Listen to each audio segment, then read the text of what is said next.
Okay, now we're recording, so go on. If you want to pose a question, I think that's up to the group. You guys can decide about that. Yeah, I just have been thinking about this since we last spoke. And I think the context and background is super key. Obviously, coming into this project and this opportunity, we all did our fair share of research. Jonathan obviously being an expert on Warhol, but for me, I think when we think about who's influenced us, I know in previous conversations, in particular with Coco and Erica, we talked about our influences, and for me, Gordon Parks is a massive influence, and James Baldwin, and it's pretty clear how they became involved in my life as Black artists and philosophers in many ways. With Andy Warhol being so prevalent and holding such massive artistic weight in 2020 and going on, I want to know, before this project, if or how Warhol had sort of an impact, or like what Warhol as an artist meant to all of us as fellow artists before we enter this conversation, because I think we're inundated with other artists and styles, and yeah, I guess I'm just curious to see, like, if Warhol in a negative or a positive or just in a neutral way has had an impact, or like even just in the outskirts of our artistic minds. I don't know. I guess that's something that I wanted to establish at the last conversation. I only knew about Warhol because of Basquiat. So I didn't know too much about him. Wow, yeah. And then I did, actually, I knew about the Campbell Soup art piece that he did. I actually took a picture next to it at MoMA several years ago, and didn't even know that it was, Andy Warhol. I just liked it, and yeah. So that's I don't know if that answers the question. No, yeah, let's go. Recall why you liked it, why you took that picture? I guess it was, I think because, okay, I had an inkling as to who Andy Warhol was. Like, I knew he was famous, so I wanted to take a picture next to it. And just because of how colorful and, repetitious it was. Yeah.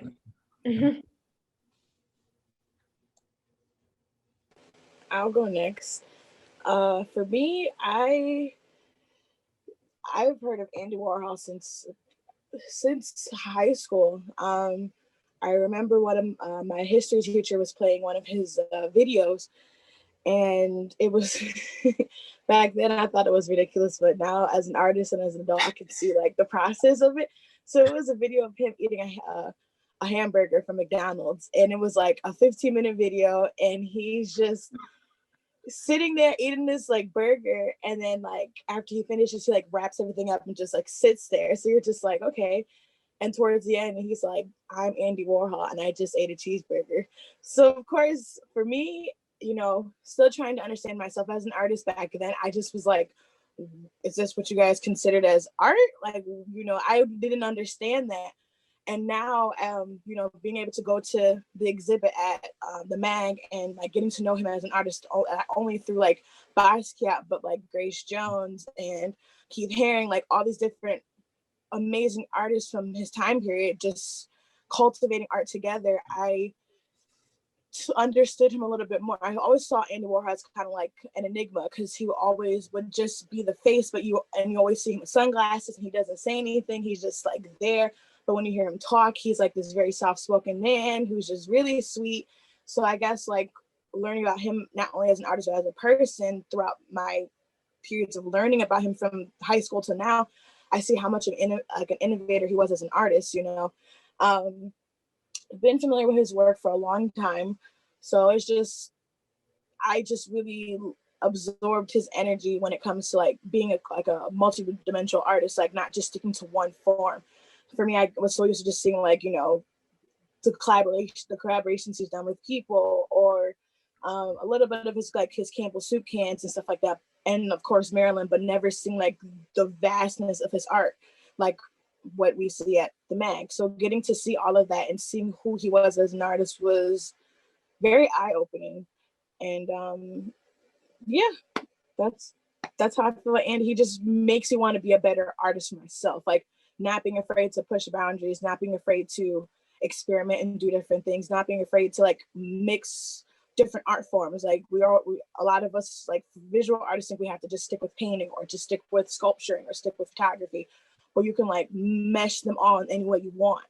And that's the best thing. So yeah, that's Andy Warhol to me.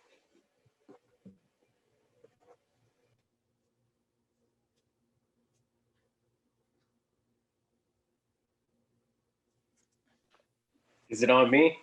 Yeah, sure. All right, cool. I'll go.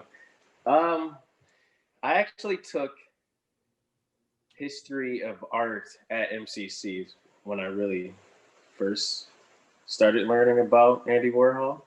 And Oh, that's awesome. it was cool. But I never, like, you know, back then I was paying attention to basketball more. So I wasn't even into creative stuff. I was more like, I was in the class, like, oh yeah, this is cool, but I'm trying to get out of here. But things obviously changed. I'm not in the NBA. So yeah, but I've always admired his color splashes, his color pops, and I always try to do that in my photography, a lot of my stuff. I didn't really do black and white until I started getting into the BLM photography because it's more timeless, I feel like I would say. So now, you know, now after last week's discussion, for sure, I take a lot of inspiration from Warhol's exterior that I know of him. You know, I don't really know him as a person yet. So, you know, innocent until proven guilty right now. So I'm seeing what I like about him because he's, you know, how many people he knew, his networking, how many different facets of art he did and different things like that made, you know, that's how I am. That's how I approach art. That's how I look at things. So Definitely. yeah, for sure. You know, so now, you know, I've definitely looked into some more things and I like them. So that's where I'm at right now. So we'll see how today goes. Lavonne? Yeah, so I am not here to like prove anybody wrong or like change your opinion on Sir Warhol. My history with him is so I've done research on him because I thought that he was interesting. It was something in his eyes, and so I looked into who he was. This was years ago, and then the whole Basquiat, like how he became very like he was like the it thing, and so now people are like drawn to him, and so finding out that he was in relations to Warhol, and just like the treatment of people. I do enjoy some of his pieces. And then there are some where I'm just like, okay. Me personally, I like to dive into like the humanism of people. Like I want to know him as a person. And so like I said, it was in his eyes. So coming to find out that he had this whole skin disorder where he lost all the pigmentation and then his art kind of being, I love like play on things. So like how his art was so expressive with color. How maybe that was something that was a subconscious thing for him. Like I'm going to express myself through my art. So I mean, I am not a naysayer of Warhol. I do enjoy his work, and I can hear, I like to empathize with people, so I want to be able to see other perspectives of things. So through this conversation, I have gained a little bit more insight on just other perspectives, and it kind of helps me be more empathetic to, and not like, because who am I to judge, right? Like, who am I? So yeah, that's kind of where I guess, I hope I answered the question. No, yeah, this is all super fascinating, and I'd love to hear quickly from obviously Rachel and Jonathan as well. But my brief experience, I'm not really one to go out, but back when I studied, ironically, music theater at Nazareth before I dropped out, the only club that I would go to was this club called Tilt. I'm not sure if it's still there, but you know, myself and all, yeah, used to have so much fun there. And that was honestly the first time that I ever saw Warhol's work. Was, you know, probably not licensed prints and other things like that that were up on the walls there. And I think in retrospect, when I think about being an artist, right? Obviously, you have to sort of weaponize your own identity in order to, obviously, for fundraising and other things like that. If you can try to, you know, for me, sometimes it's like squeezing water out of a rock, but like you have to sort of like really schmooze and like show that charisma in order to get things done. But for me, I'm very reluctant in front or in my own work. And I think that, you know, as I've sat with this for the past week, I think back on the past 10 years when I've been to MoMA and a bunch of my friends in particular in the gay community, who are also artists, musicians, otherwise, hold Andy Warhol in high regard. I think that it's kind of fascinating, the ability to, you know, you have the art, but then also becoming an icon yourself. I don't know as much as I should about Basquiat, but I believe his rise to becoming an icon was a bit more one born out of reluctance. But still, all the same, when you see that silhouette, you know exactly who that powerful Black man was. And then also throughout the past week, I've also been thinking a lot about other artists in other mediums who, for example, Tarantino, who won the debate is, did he also sort of profiteer off of Black culture, or did he also help uplift Black culture? When you watch something like Django and you see the smattering of Black roles within his 13 or however many films, and so he's another artist who loves to insert himself. He certainly loves to hear himself speak. He's a brilliant man, but you know, he loves to put himself in his movies, etc. And I don't know, it's just it's such a different mindset than the one that I personally have. And so again, within my own context, I find that fascinating in itself. So anyway.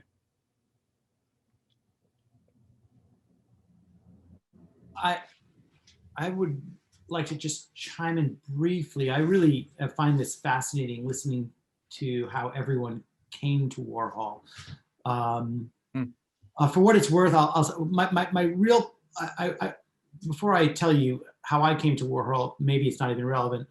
I just wanted to underscore something Lavonne said, which I don't come here to, what did you say, Lavonne? Like, to convince anybody that Warhol is like, you're wrong in your appreciation of Warhol, or you're right in your appreciation of Warhol. There's been that phrase, you know, I don't know, what did Brutus say? Or I come here not to hail Caesar, but to, you know, the idea that the point in the conversation, the point is not whether or not we think he did a good job or a bad job, that he was right or that he was wrong, or to get really specific, like with the Valerie Solanas thing, she shot him in 60, like, was he guilty or not guilty? You know, like those kinds of debates, you can kind of, they kind of, you know, everlasting, as it were. I think the real value in Warhol, and I think you're all kind of on this path to one extent or another, one way or another, it's an opportunity to complicate things further for yourselves through Warhol. Understanding Warhol, if you will, if that's something that we can do or try to do, or kind of come to terms with his Birmingham Rice Riot picture, it's by making this effort, we will have, I think, a more complicated understanding, not only of Warhol, who he was, what he did, but also of maybe who we are, or what we're trying to do, what we're trying to make. Like, how can we complicate our project? I say our, I mean any one of our projects, because you're not going to find in Warhol an answer, right?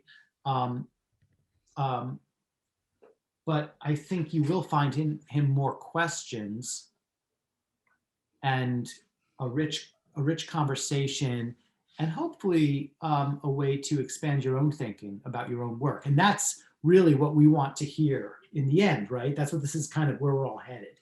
Definitely. Kind of is to, it's like a to see where this takes you and your thinking and your work.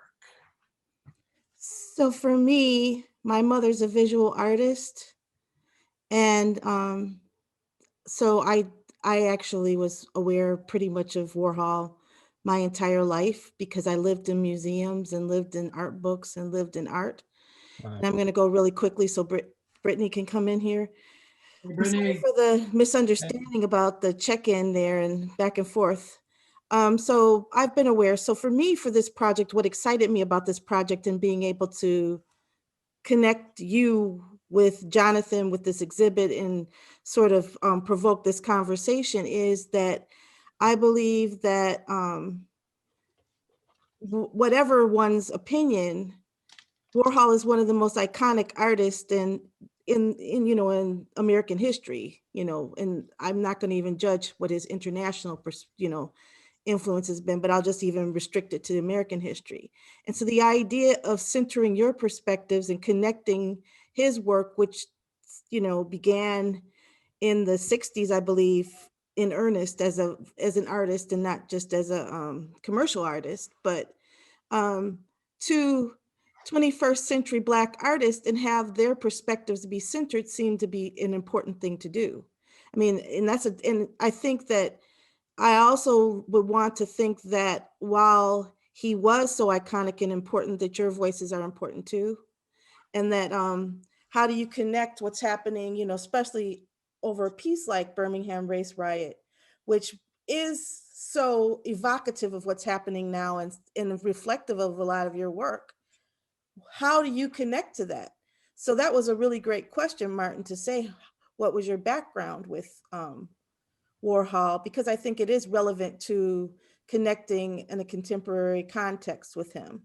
But I think from the perspective of Warhol, and I got this from Jonathan when I first spoke to him, he's interested in Warhol being alive too, not being, something on a wall, but also being something that's impacting and connecting with the community. And so that seemed to be something that was worthwhile. The goal of all art, yeah. So Brittany, Martin asked a question, and I'm going to let Martin ask it again that everybody was responding to, and that's all you've really missed. And you will see the recording of it. So, Martin. Yep. Hey, Britt, I was just I was wondering before this project, what was your impression, if or when did Warhol sort of enter your peripheral artistic eye in the past, even in passing? I think that context is really important for whatever projects we make from this. And also, I think it's just interesting. Originally, I mentioned James Baldwin, I mentioned Gordon Parks as being massive influences on myself. We all have artists like that have just imprinted themselves on our souls. And clearly Warhol did that with Jonathan. And I just wanted to know if or how, maybe, like, what Warhol meant to you before this project even came about. Yeah, well, I learned about Warhol in high school, and we were kind of learning like all different types of techniques of art, and pop art is one of those things that popped out. And of course, you do research, your teachers teach you about Andy Warhol. And, at the time, I wasn't really into art history. It was just kind of like, well, I'm gonna do my thing, and whatever project we got going on, I'll mimic it for the assignment, and then I'm gonna continue to paint my rappers, my athletes, my singers, and all that. So I didn't really get into them until the documentary of Jean-Michel Basquiat with The Radiant Child. And so you're thinking like, okay, I've seen this man before. He's connected to Jean-Michel Basquiat. Okay, so he must be a big deal, because at the time, Jean-Michel Basquiat was the big deal to me. And you see that he's connected with him, you're like, okay, if he's on his side, then okay, it might be something good here. And then you see Keith Haring, so they're all blended together. And so once I learned about them, I did like a dedication piece. It was in color pencil, and it had Andy Warhol, Jean-Michel Basquiat, Keith Haring, all together. And it was based off of Andy Warhol's Polaroid series. So that was my connection to that. And then, as I got older and I developed more, I look towards him for a color palette and portrait composition, not necessarily thinking that he's using other images from other people in creating a rendition of for himself. So I think as I got older, I'm like, I went through a similar situation as far as people stealing your art and claiming it as yours. When is that like fair use thing being used? Like, when can you use an image to be inspired, or when is it called appropriation or plagiarism, you know? Great question. So, yeah. There's a fine line, right, between plagiarism and appropriation. And I'm not an expert in this matter, but I listened to a podcast actually where this was addressed recently. And it's a truly subjective matter. And if a judge is ruling on such a matter, it really will depend on where that judge draws the line. Has this person just reproduced what the other artist did, or has this person done something with what the other artist did so as to create something new or to add significant value that was not there? Value meaning not necessarily financial, but like intellectual, aesthetic, cultural, you know. Now, how you judge that stuff as a judge when you're not an art expert, I don't know. But this is essentially the question. And it's funny because, well, not so funny, I think it is the case that Warhol was not really caught up in this matter. Many of his ideas came from other people, and he would say that, even if he didn't give them money or credit necessarily. But everybody knew if you were going to talk to Warhol about anything, he was listening.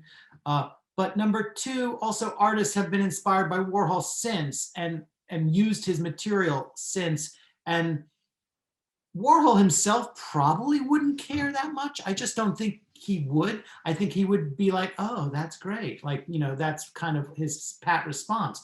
But in the meantime, the Warhol Foundation, which manages his business affairs now that he's long gone, they are so restrictive. I was just about to, yeah.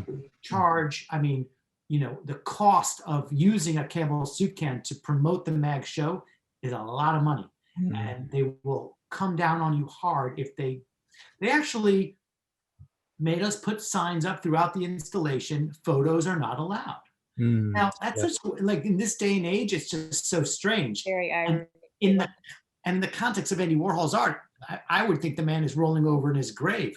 What do you mean? You're not going to let somebody take a picture of themselves with my art and then post it all over Instagram? Like, he would love that, right? That would only benefit him, yeah. But that, I think, you know, what's interesting about that is that even though he was very product driven in his work and commercial driven, I think that the level of commodification that the estate has done takes it to a whole new level. And it's ironic too, because we're at the opposite place that people were in the 60s, for instance, about ownership of, you know, intellectual property. It's, you know, with the internet and with the way that it's like they're going in the opposite direction of where the trend lines are of society. I want to, it's just worth, I don't know if this is meaningful, but I just to complicate things a little bit, Rachel, from what you just said, I do think that Warhol was object driven, right? He was obsessive. He was an obsessive collector, and he made stuff to sell stuff.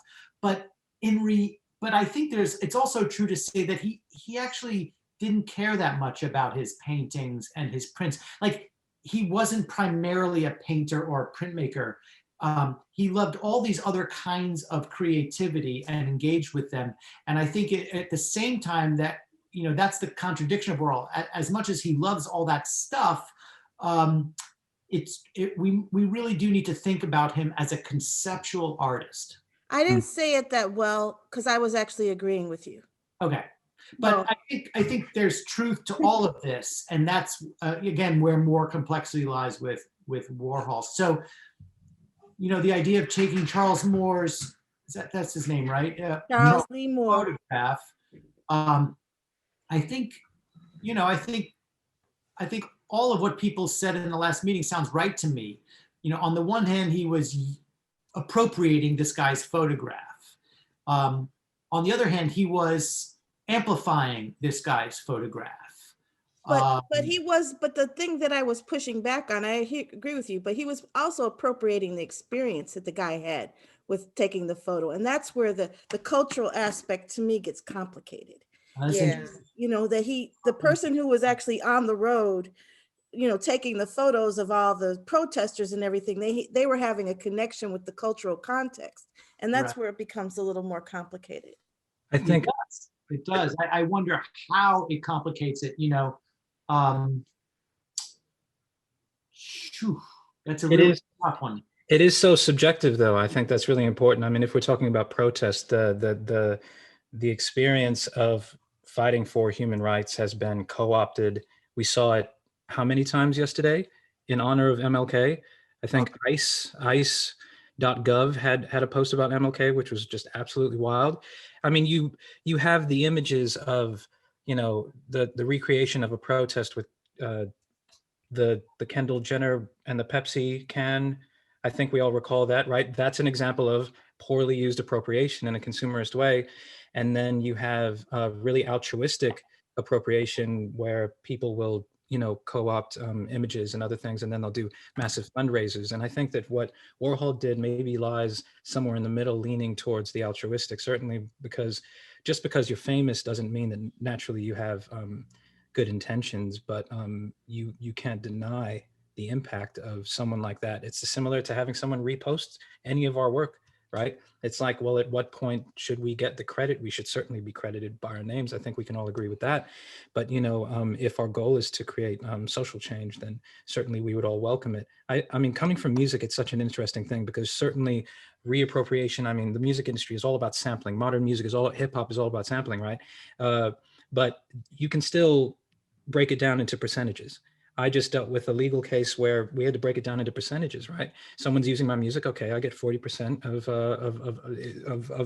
of the pot. And I think that where Warhol, I think, set a very dangerous precedent was one where certainly with the gravity of his icon, we don't have that same sort of process to divvy out, okay, well, you used Charles Moore, so he gets 25%. We didn't, in my opinion, we don't have that same level of understanding about registering art and that simple literacy as artists. How do we go about it to the Library of Congress? How do we do that? It's just, we see it, we repost it, especially with the internet now. And I think that perhaps that dangerous precedent was set, as far back as the 60s, maybe. It's a really interesting case. That's a really good point. Now, somebody said that Charles Moore sued Warhol. Did he win or lose? Oh, it settled out of court. Settled out of court. Oh. Question for you, Rachel. Is art made about, say, that particular event in 1964 that Charles Moore photographed? Is art made about that moment and those people and that issue by someone from, Michigan, who wasn't down there, didn't go down there, wasn't with them, but who wanted to make an artwork about that particular protest. And it looks to me in that picture that this is a demonstration of a kind. People were there demonstrating and gathering in public. I didn't see I don't think there were guns and weapons. No, this was a protest, and I think I know where you're going with it. And I think he can make the art. I think what I have problem with, and I always had this problem with, and I want to make it really clear, is the fact that now people are trying to give him some kind of moral impetus for doing it. It's not so much that he made it that he created this art. Who's doing that? It's that he created it for a European audience initially, you know, that was disconnected from it too. So it wasn't like it was uplifting things in the US. It's just now that we're looking back on it, people are trying to say, oh, well, you just didn't know he was, you know, he was pro civil rights. That's my thing. My thing is that you go back and you're reading you're dumping all of this intentionality into him. And I don't know, and that's where it becomes a problem for me. Not that he did it and not that he had a right to make the work. It's just, then how do we then go back and judge when everything he said is, you know, I like the way it looked, and he has no connection to the civil rights movement. And then we go back and we say, but you know, he really did have sympathies for them. He never made anything like it again. That's where it's complicated. People try to give him credit. You've seen some places. I'm sorry, Narada. I just wanted to, Rachel, you've seen people try to give him credit for being like someone who's sympathetic to civil rights and those demonstrators. And to me, it's revisionist history, and it's not just with Warhol. It's the tendency we have anyway, where people are making movies now and they're putting Black people in there like they would have been allowed into, you know, a saloon. I just wasn't aware of the fact that people are looking and trying to give Warhol that credit. That's not something I'm aware of. Oh, okay. I read all these articles when you first approached me, and they were saying, well, you know, maybe we need to look at him a little bit more deeply and understand that he was sympathetic with this. And I think that, you know, that's why when Martin asked the question about existentialism and about the whole thing, you know, and I tried to present what I said about, does it matter? It's not to even put all that on Warhol. I'm not trying to, you know, put layers of, you didn't do this, you didn't do that, you didn't think this or that. But no, you're not trying to on the other hand, you can't go back and say, oh, well, he did think that way. You know what I mean? I get exactly what you're saying there, for sure. That's how I feel about it, because if you honestly, I don't know, I feel like that's Andy Warhol's response. Is I like it, that bland, don't really give people what they want kind of answer. Maybe if you knew him, maybe him and Basquiat had a conversation and he knows the truth. We're not gonna know that. But that adds to the mystique, doesn't it? Yeah, you know what I mean? It adds to him. Yeah. But I do agree, you can't throw that layer of an onion onto him and say he was an advocate for, you know, civil rights, you know, because he could have said a little bit more about the image, but at the same time, I don't know, because I guess the first day I went out to take pictures. I didn't really go out to take them to really have a catalog to show people, to really, you know what I mean? I kind of went out to be like, oh man, you know, just kind of photographer side of it. It wasn't really to give the people of Rochester a voice like me and Martin and many of us have through this time, through our works. People, a lot of days after the things we went through, being out and about, a lot of people would look at the photos and it would make them feel inspiration or calm, or, you know, a sense of attachment to it, where they felt, you know, they were tied to it. So, and a lot of people would, you know, let us know that they appreciated it and things like that. So, and then it turned into, that was a mission every day. That's what we were going out to set out to do. So I don't know. Yeah. I think it's kind of a privilege also to be able to create art that isn't about your own personal traumas, right? I think that something interesting about it. Like, is our work invalid? Say, if I want to capture the intense trauma that is still occurring on a daily, hourly basis to the trans community, not being one of the community. I think that's, I mean, this is a question for everyone, right? Because you have Warhol, grew up in poverty, grew up openly as a gay man. You know, should he have been relegated to only doing artwork that helped amplify the voice of the gay community? Or does it detract from any moral code, I suppose, because he, you know, was allowed? I mean, I guess it is a privilege, of course, as I said, to be able to make work that isn't about your own personal trauma. Certainly all of us, I think we've discussed it, would love to be able to make work where it's not just automatically, well, it's about the Black experience, right? We do it out of survival because it's what we're drawn to, but I'm certainly, I think when you look at a Black artist, they're labeled Black artists. It's about Black experience. It's not about because they're an incredible artist, right? Right. And I guess that's a question, right? Like, how much outside of your own experience, you creating art, does that take away from any moral gravitas, I guess? You know, like, does it invalidate you more as an artist if you want to show other people? Because usually it's white people going to Nigeria or on the documentary scene going to Nicaragua, right? Like, it's usually white people doing that and showcasing that. That's great, but you know, that's kind of a privilege to be able to do that. Martin, I wanted to just check in because we have 15 more minutes, and I want to make sure everybody gets in. It's hard to judge when you're not at a table with each other. We've all been in quarantine. It's hard to stop talking anyway. When you get a chance. Erica, I think you were biting your lip. Yeah. Well, I just wanted to pose a question like Martin did at the beginning. I guess kind of like if Andy Warhol were here today, or not even here today, but like if we were to go into a time warp and go back in that time and we had the social media that we have now and we were able to interview Andy, what do you think he would say in response to people's backlash towards the Birmingham race riot? Oh, that's nice. It's therapy. Yeah. It's okay. Yeah. I really love that quote that I had said last time about how Andy, once he experienced pain for himself, it was like, so when he got shot, has he ever done any artwork kind of tailored around his experience with like that pain? Yeah.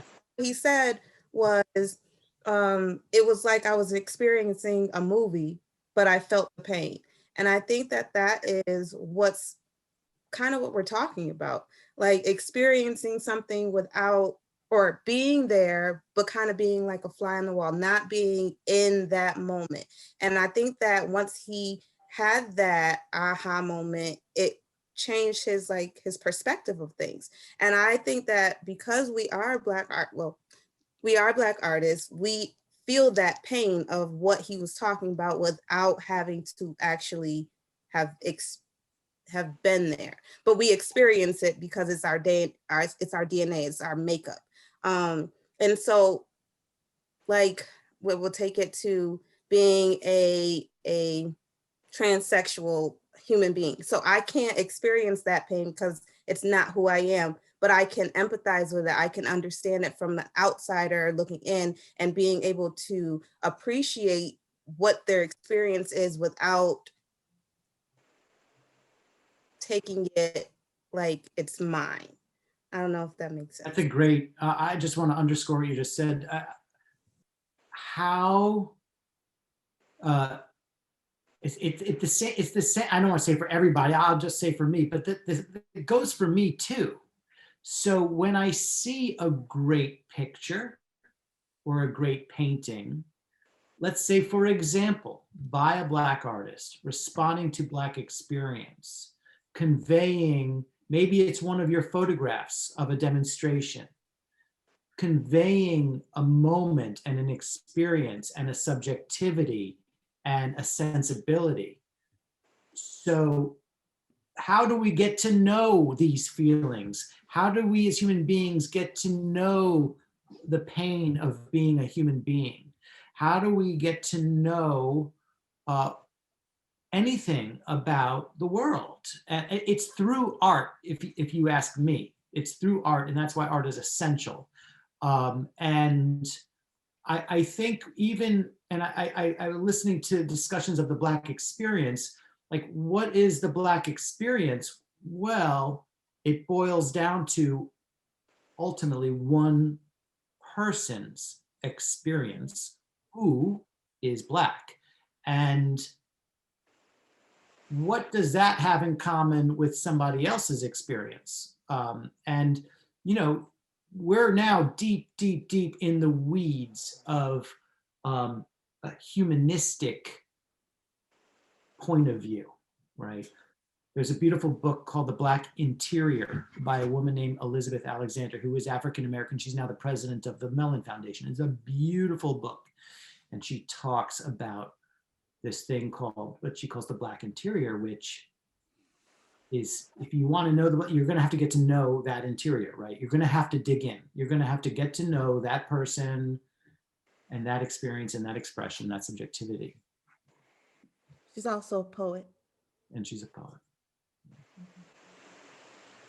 Very cool. Yeah. Coco or Well- Brittany, did you have something that you wanted to talk about before we end hour 2 of our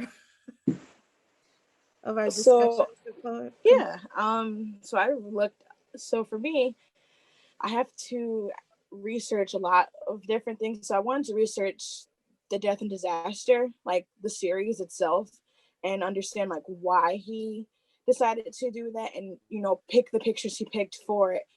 And reading a little bit about it, it started off with he got a lot of his pictures from like just newspaper clippings, because the news is what gives us information of what's going on in the world. And as artists, we literally make art of the times, like whatever is going on, whether it's us personally or just environmental or societal, we always implicate that in our work, whether we know it or not. It's just, that's how we are. We absorb what's going on. So I was reading about his work, about like why he was picking each pictures, and a lot of it was because of like what was happening. Like the first picture he used was a plane crash, where there was 129 people who died on that plane crash. And of course, probably this is around the 60s, plane crashes probably weren't as so frequent, or they were just like super, like whenever stuff like this would happen, just catastrophic.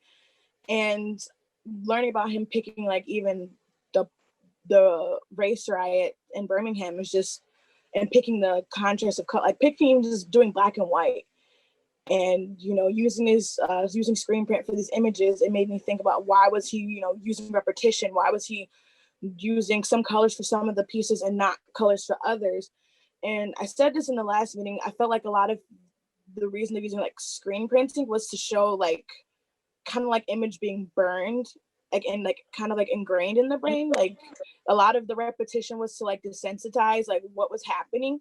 And for us, being a part of this generation of social media, we see this stuff all the time, whether videos of George Floyd, videos of Daniel, like all that, we keep seeing that every time. And how that even in your brain, like you can, how that even just an image of that can just subconsciously sneak into your brain and just sit in the back of your brain. You may not think of it now, but a couple months later, you could just have a whole crying session just basically off it. Like that's how, even with the Black experience, like that is how I see the art he used for that picture in particular.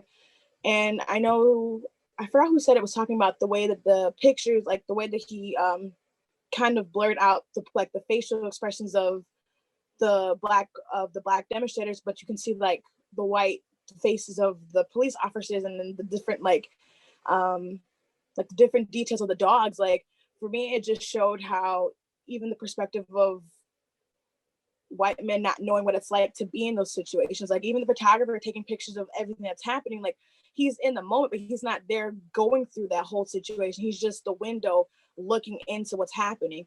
So I feel like with that and all these pieces of art he used for these pictures, just to show like how what was going on and how those images can just ingrain in the brain, and how you can't forget those images. Like that image in my head, just even seeing how like those dogs were attacking the demonstrator, just like gave me visual aid to like think of my grandmother being born and raised in Charles, South Carolina in the 1950s and 60s, telling me those stories about how they were in the protests and they had dogs and hoses and stuff.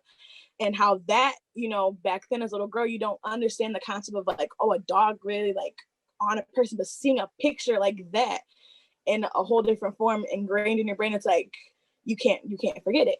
So I think a lot of the work he was doing for that series spoke to me on how death and disaster just is a part of life, and how people handle things differently, but as well as how as artists we can interpret what's going on. Like I liked how even in the description of reading that piece, it said appropriated. It didn't say created by, it just said appropriated. So understanding that word really stuck out to me. I was like, okay, so he appropriated a person's piece of artwork, because you know, you have to give credit where credit's due on pieces of art. So that's why learning about this and going a little bit deeper into that series explains so much more about even his perspective on death and disaster and what was going on in his personal life as well, you know. So yeah, that makes sense.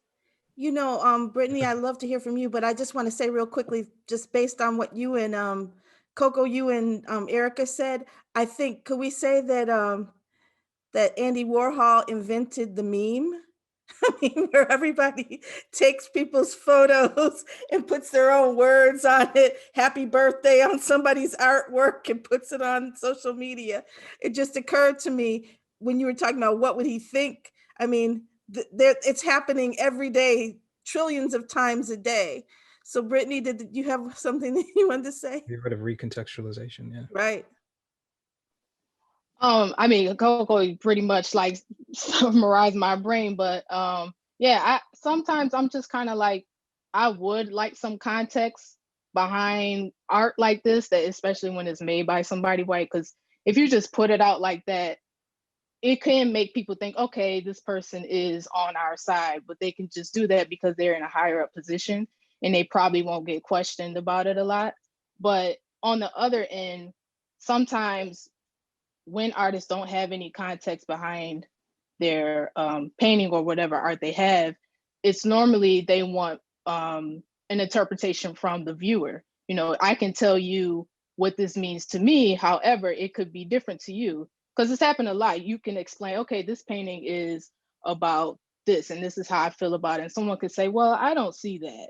And then you kind of, it's just kind of like a back and forth. So in a way, he probably said, you know, let the viewer have their interpretation, because if I have mine, they're probably going to not really listen to it, or I'm gonna just move on. But in those instances, if you're just going to put race riot, well, what riot happened? Like, if it's just race riot, what event? Like, there were plenty riots that happened during that time. You have to, you know, give information of that said event. What is your opinion about this? How do you feel about it? When you made it, did you feel any type of emotion? No, yes. But, you know, in that instance, would he take a photographer's photograph? Because like Coco said, he took a lot of publication photos and newspaper photos. What if it was a photographer? Because photography is considered art, while these publications is more so photojournalism. So it's like, if I take Coco Ray's photo and I make a painting version of it, it's technically hers. But if they say, well, yours is a painting, hers is a photograph, then you're technically inspired. But when it's really just plagiarism, like I just took her whole thing and just made a painting version of it. So it's such a deep conversation with that, and it can go on for another hour, but I'll just keep it short with that. And I'm still going to do more research regarding that. But Jonathan, I do want to know, what is your opinion about like Lynn Goldsmith's situation? But you can send that in the email. We don't have to talk about it right now. I don't know enough about her. I know some of her work. I can recall landscapes, right? Am I thinking of a different person? Yeah, no. She was a famous photographer, and she used the Prince image. Her image was black and white, and I think later on he made a painting of it, or like a screen print of it, and she sued his estate. And they recently, like very recently, the foundation won. To bring it back to Charles Moore, how Charles Moore won that lawsuit, but they win this lawsuit in reverse. So it's like a reverse situation. Interesting. Wow. Photojournalism can be some of the most protected. Just even try when they take a photo of you. Like I've even tried to get photos that have been part of stories of me, and you try to get it, and they want you to pay $1,000 for it. And and you have no recourse. I mean, if you were to use it somewhere else. So I think that maybe that's like music. So it's like, once it's published in that paper, I mean, and it gets part of Getty or one of those, was it Knight something? You know, one of those companies. One of the implication of consent. Yeah. I'm dealing with that with documentary. It's a term of use. It's like how many years you can. It's like a usage on some things. like how many years you can use an image of a thing. Because I've done stuff for like Cleveland Browns and it's only leased out for like 2 or 3 years. It's not forever. If they use it beyond that timestamp, then I can sue them. So it's like, it gets crazy. I do want to like remind us of this idea that Warhol, and this is where we have to believe him and also not believe him. I think he was telling the truth, and I also don't think he was being honest. In that he talks about himself being a mirror, right? He's going to hold up a mirror to society. So if we want to believe him for the moment and say, oh, here he is, he saw this image in a magazine, it captured his attention. We don't know whether he felt empathy or sympathy or anger, or maybe he didn't care, but whatever it was, like he held up a mirror, he would tell you, to that image so that we could see it in a different context. But on the other hand, it's not just a mirror, right? Because like everybody said, he took a color image and made it black and white. He took his black and white image and increased the contrast, which is something that he tends to do. The portrait of the woman, Sharon Norrie, the business portrait that's outside the gallery, you know, it was very specifically increasing the contrast of that screen of her, because he put the white makeup on her to make her more contrasty, I think, with her surroundings, so that when the final painting was made, there would be this really stark contrast and this hard edge lines for her neck and so forth. So, you know, it's maybe in the 60s, because few people thought the way, and nobody thought the way Andy Warhol did, people believed him and this idea that he was a mirror. But when you think about it more critically, there's no such thing as a human mirror. Everything gets processed through. But I love the idea of the mirror, and I just want to ask you in terms of the Death and Disaster series, because I touched on it very briefly, but Warhol, when he was creating it for this exhibition in Europe, he was also, I believe, trying to show the other side of the American dream. And so, I mean, in that sense, that, you know, that is it's a mirror, but it's a reflective mirror overseas. But there was an intention there, correct? Yeah, and also I think so. And also for a European audience, look at how violent the Americans are. Look at the, you know, how, you know, America has always been a kind of fast culture, live fast, die young kind of thing compared to the European, very generally speaking. And I think he was kind of playing off of that. But you're right. The mirror in this case, it's not for an American public. He's like reflecting it for other people. And he would, you know, he was looking for photographs that were taken by like documentary street reporting photographers, but that were so gruesome they wouldn't get published in the newspaper. He would go back into the archives and pull out the most horrific photographs and put those on his paintings, use those to make his paintings. He didn't. So things that were, again, like, oh, today, yeah, right. There's Quentin Tarantino makes Pulp Fiction, right? And the violence is just over the top, and we're kind of all, for better or worse, we've become immune to it in a way. Not immune to it, but it's everywhere in popular culture. And I think it wasn't really that prevalent at the time. I think it was really shocking stuff you can imagine. It still is. Yeah. But I also am interested from the 21st century perspective of people talking about their brand, their personal brands. And I think that's another place where maybe Warhol was a leader. The whole concept of everything that he was doing as being part of his brand. People would talk about reputation, and I think that's different than brand. I mean, but people talk now about, well, it's off brand, and they're talking about themselves. I think that seems to be analogous to what Warhol was doing then. Well, it's all subjective as well. I think, like we touched on, where's the line between photojournalism and art, and yeah, I think that's really interesting. I think it's all about context. Again, it all comes down to context. I mean, I can take the same photo that Erica J does, that Narada does, at at a demonstration, and one of us could package it to the Times, and one of us could put it in a photo book and put on a gallery at Eastman Museum. I think that the difference lies in not the intention of us as artists, but are we trying to convey information to people, or are we putting it up to ask more questions, if that makes sense? I think, in my subjective personal opinion, the best art leaves you with more questions, right? We grow up reading Berenstain Bear books. They went to the park, they had a fight. I've got nephews, so Berenstain Bear books are the bane of my existence. But the point being that that's a far cry from, say, The Stand by Stephen King, that asks a lot of philosophical questions, or you know, like cyberpunk fiction that really questions humanity. I think that for me, the best art is able to recontextualize things. So back to the death series, you have something, 126 people died. The main question is perhaps, how did it happen? We'll find out in the black box.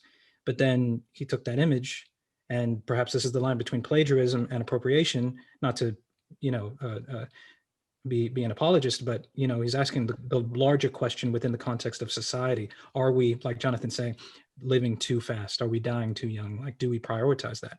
And so I think that, again, context, like, you know, Banksy putting up something couldn't be further from, but again, an iconic person. We don't really know his or their or her face, but it's all about sort of provoking through recontextualization, which is the main thing within our postmodern society, where we do have memes and other things.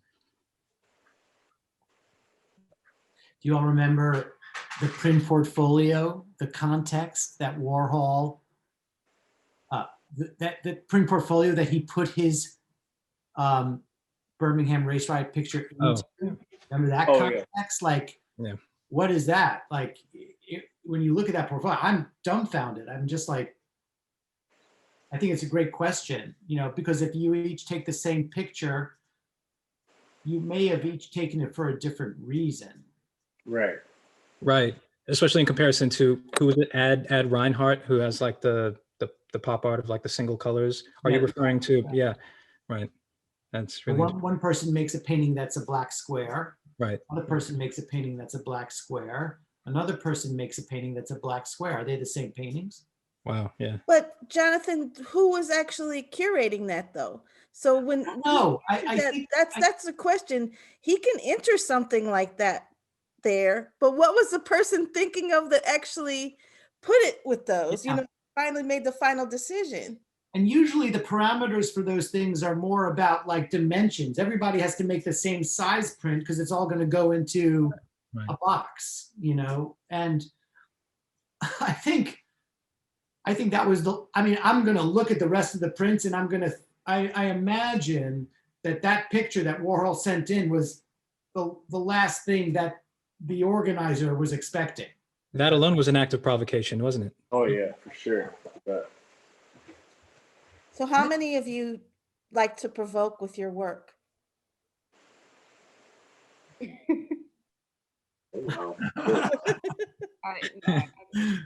I like controversy, so I can resonate with Andy, I guess, on that part. Well, he loved it. He was a master of it. A lot of the best artists do, and I'm a big Eminem fan, and for that reason, because he was so controversial, you know. Detroit. Yeah. Sure. That's a very Detroit thing to be. Oh, I'm not even from Detroit. I said he is. Oh, yeah. But Rachel is. Yeah, I mean, I like somewhat not explaining what my work is, only because, you know, I'll have my personal interpretation, but I always like learning what someone else sees into it, because everyone's opinion is different. Right.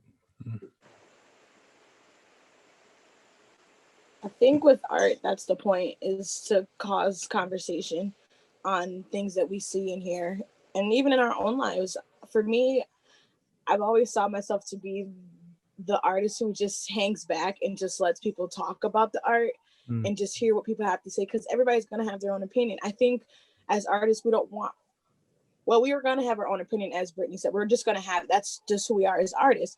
But I think we'd rather hear what people have to say, because sometimes we like to hear people who don't agree with us on things. Like, you don't want people to just, you don't want a yes man all the time. You want somebody who has something a little bit different when it comes to their way of thinking and their opinions and stuff. So as artists, sometimes we just like to make art just to make art, and people make it into like a big thing. And I think that's something I've learned as an artist, and even in my own work, like with my series, the Pigment series, like I created it as something where I just created it to give people a chance to just be free from all the BS of the world, like a safe space, and it becoming its own thing where people get to become who they are, or learn more about themselves, or, you know, dive a little bit deeper than the surface of their humanity. So I think as artists, that's how we are when it comes to art. And I think with Andy, you know, hearing that not everybody liked his art, and, you know, for him, he kind of didn't care, you know. And that's the thing with artists, is that we're so prompt to having our heart on our sleeves. We can get a little bruised from people with their critiques of our art pieces, but at the same time, that's the whole point of it. Critique isn't always bad. It's just to start conversation and talk about it, you know. So 100%, yeah. I think that's the thing I'm gonna take in for myself as an artist that I can draw from Andy, is not being fazed by people's opinions on my art, and know that it's subjective. Everybody can have their own thing. I think I like Go ahead, Narada. I think Andy as a person knew that if I see it, like, I guess maybe he saw it, is if I told someone I had a huge art display and I told them exactly what it was, it would make many people they'd make a decision immediately. I don't want to go see that, because they know what it is. But if you make it subjective, oh man, you got to see it. I don't know, like, this is how it made me feel. There's no explanation under it. It's going to get more eyes to it. It's going to create more conversation. That's why he liked those kind of images, I believe, because it's a feel to it. He doesn't want to create it. He just is going to put it in the pot, you know, and the rest is up to you. So that's what I like about it. That's how I kind of see it. Because if you tell someone like, oh, this is a picture of an orange, instead of just having a picture of an orange with a shadow with it. What does it mean? Yeah, if it means something in everyone's house differently, you know? That's how I see it. So for this conversation, has this influenced anyone to change what they were originally going to submit to this, or like, has it evolved? I hadn't even thought of what I was going to submit until after these discussions. Yeah, I'm all over the place. Yeah. I had to see it. I think I just only needed confirmation on one thing, and I just got to talk to Jonathan more about it. So that's it. I think my idea is still the same.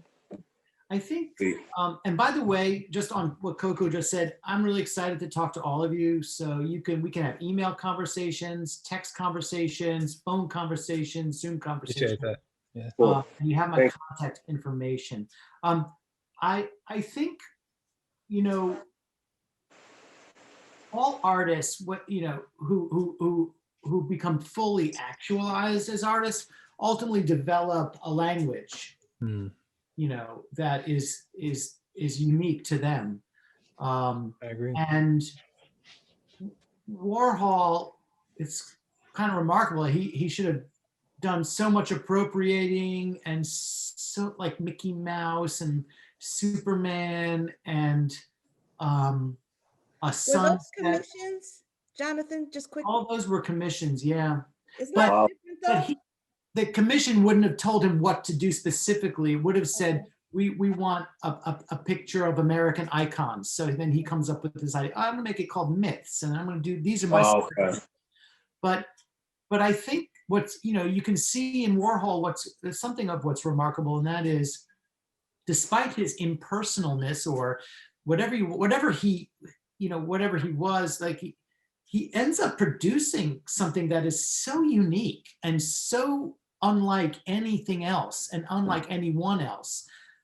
It's and that's, you know, when you're an artist, that's a tough challenge, and that's a tough challenge. And so if you are, for example, someone who likes to document things that are happening now, whether in the street or elsewhere, or demonstrations, and you're out there with your camera making sense of the world. Like, you know, there's Gordon Parks. I mean, you know, one of the greats, right? So there's how do you discover who you are in this process? Yeah. Like like when Put your when you fingerprint. when you see Warhol, you know it's his. When you see Parks, you know it's his work. Individuality. So kind of like a signature. Yeah. Like yeah. every artist has. I think that was something I learned about myself as an artist, was when people used to see, like, anytime people see my pictures, they know it's my pictures. Like, there's something in my, like, yeah, like there's something in my picture that's always been consistent, that people know, oh my gosh, that's Coco. I know that's Coco's work. So I think as an artist, it's like as we develop into our own styles of work, we realize there's a consistent theme or motif that's in our stuff every time, you know? So I think that's what you're going with, correct? I think so. Yeah. I think for sure. You know, an important part of that for Warhol was the screen print, was this kind of high contrast, photo-derived screen print, which he could use to make so many different pictures. So there's really, despite the variety, there is really a unifying element to everything that he created. That's a visual language that we associate with Warhol. But then there's also a kind of a feeling about it, you know, that we can associate with him as well. But Jonathan, so when during your lecture you talked about the phases, you know, of his career, and how he, you know, eventually started working on a lot of filmmaking. And I think that I want to throw out to everybody, yes, you have a signature, but then many artists then blow that all up and they go in a new direction, or several new directions. How do you keep the language and then still continue to keep yourself activated and right? You know, so I think that's another interesting aspect of it too, because I think that there are people who, from beginning to end, don't have different phases of their career or areas of interest, but then there are other people who take great risk, and you know, having the capacity to take that risk when you know from the outside world, when people get used to you in one way, and if they actually appreciate the work you're doing and you do something else, sometimes that opens you up to a lot of heat, you know. It makes a person very vulnerable. So I just wanted to talk about that in terms of Warhol. I know Warhol was able to walk away, you said, Jonathan, you know, walk to the next thing and not really have a lot of spend a lot of time looking back. But is there anything more that you could say about that? Because he actually shifted so greatly sometimes too. Yeah. It's once again, you know, it's like he would move on to the next thing, but then he kept also reprising those early images. In the late 70s, he does his own retrospective series where he does his self-portraits again from the 60s. He does car crashes again. He does Mao Zedong again. And he kind of rehashes his images. So more putting to the side than walking away. What is the saying? Art is never really finished. Yeah, art is always evolving. It's an organic. Got a working art piece, evolving art, or something like that. I think, like for myself, I'm an organic creator, so most of the time I don't know what I'm gonna make until it's like, I don't know it's done until it's done. Right. And so, like, I really wish that I could like see something in it and be like, oh, I'm gonna recreate. That's not me. I'm more of an abstract artist. So, so knowing that a piece is never finished, it's like an organic experience, is always evolving. I'll put it down, but I'm always gonna do layers because I'm a layered artist. I do layers upon layers of things. So so I love where you guys were saying how art is kind of like in the eye of the beholder. Like, you can't tell someone what they see, but you can kind of direct their path, like say, well, this is my idea of it, but I would love to hear your perspective of it. I think that's what art should do. It should evoke a conversation like we're having here. This has just been So you take the horse to the pond, but you can't make him drink. There you go. Yeah. Dang, Narada. That was good. It's pretty much why I like doing murals, because you get it firsthand. Like, wow. No one's going into a gallery paying to go in a gallery or a museum just to get their perspective. If you're working on a wall, people are going to yell from their cars. They're going to step right to you and tell you what they see. And that's why I like doing murals a lot, because you're getting it straight from the streets. You're putting a piece in the neighborhood and they're like, what's that about? That's oh, amazing. okay, that looked like my cousin, or this remind me of somebody. And that's where you're starting to get the real perspective. Like there's no cookie cutter to none of it. Yeah. That's like another thing I try to bring to my art and photography. Being out in the field, I try to be in the perspective if you're out there. I'm not trying to take pictures like the news channels from so far away where you're not going to get the feel of being out there amongst everyone and get the raw emotion and things. So I agree with you about that. That's interesting. Yeah. Wanting that feedback and that response, and engaging people. So this is a particular kind of project because your response is really within the context of this. You may mean that you bring the work that you already had made to the table, and that's fine. It may mean that you bring a new work to the table, or that you move in a new direction. All that's fine. But the why you brought it back to this group is the question that you're going to have to answer. Mm-hmm. That's the why. It's not the why in general for you and your work. I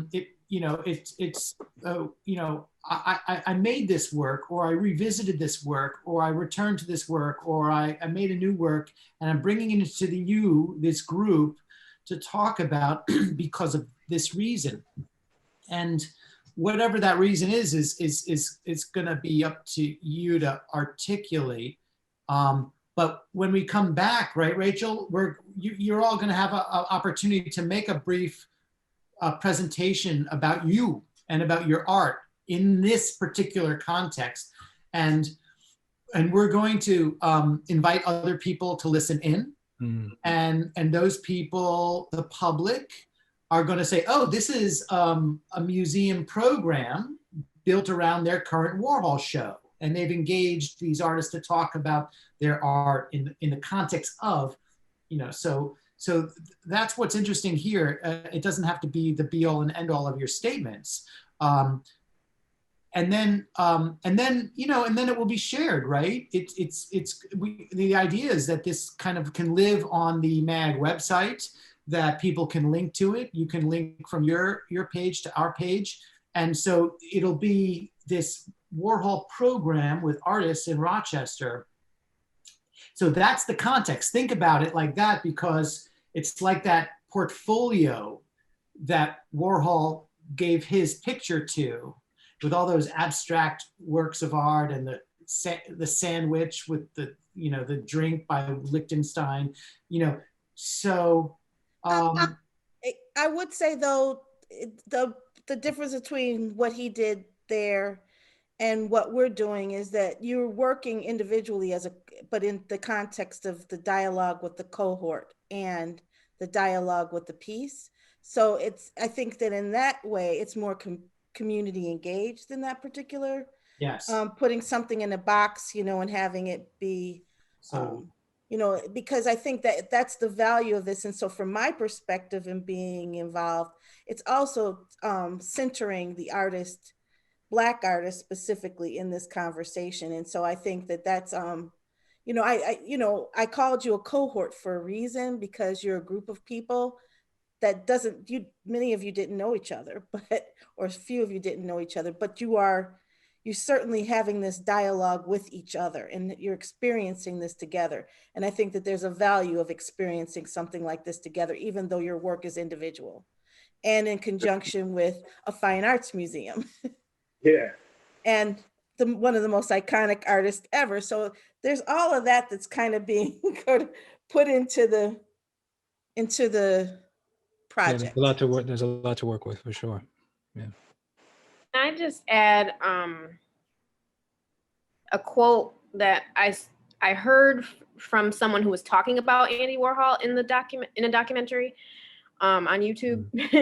I'm not sure how accurate it is, but I think it was Henry Getzer who Andy said this about the death and disaster series, he said, I thought people should think about them sometimes. The girl who jumped off the Empire State Building, or the ladies who ate the poisoned tuna fish, or people getting killed in car crashes. It's not that I feel sorry for them. It's that people go by and it doesn't really matter to them that someone unknown was killed.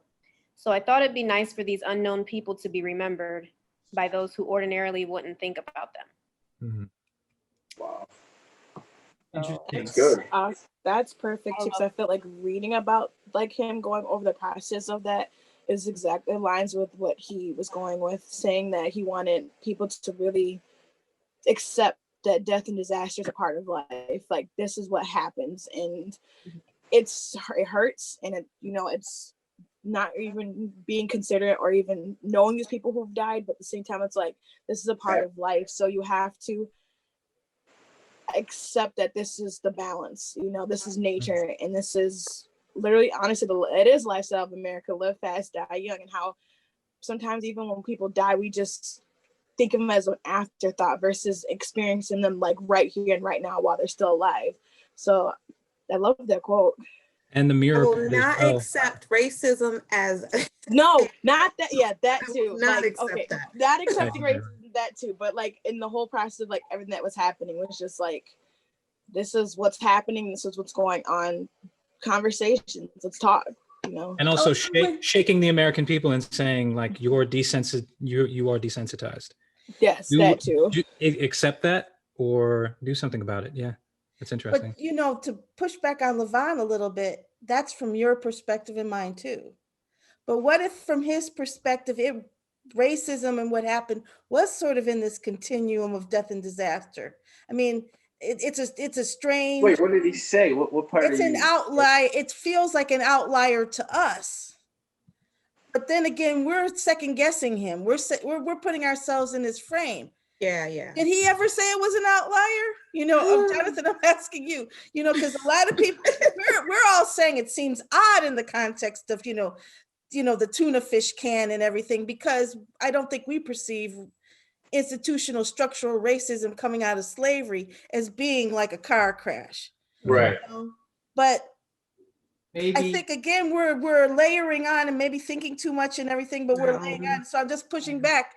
Lavonne, it may be not fit in the way that we think it fits in, but maybe these are things he thought that people should take a look at, and he wasn't going deeper than that. Okay, yeah. I can see that. And the it being black and white, like it is a black and white issue. It is a very like black and white in the contents of it actual, but also it's like matter of fact, like it is a black and white issue. This person is being attacked by a dog and police officers. Mm-hmm. That is not okay. Like, so I'll going back, Martin reminded us, and we did start a little later. Going back, Lois Weaver. There is no there's an end but no conclusion. So, and certainly this isn't the conclusion of this project. We're going to go off and work on this, and Jonathan created a thread. I too am available if anybody wants to talk to me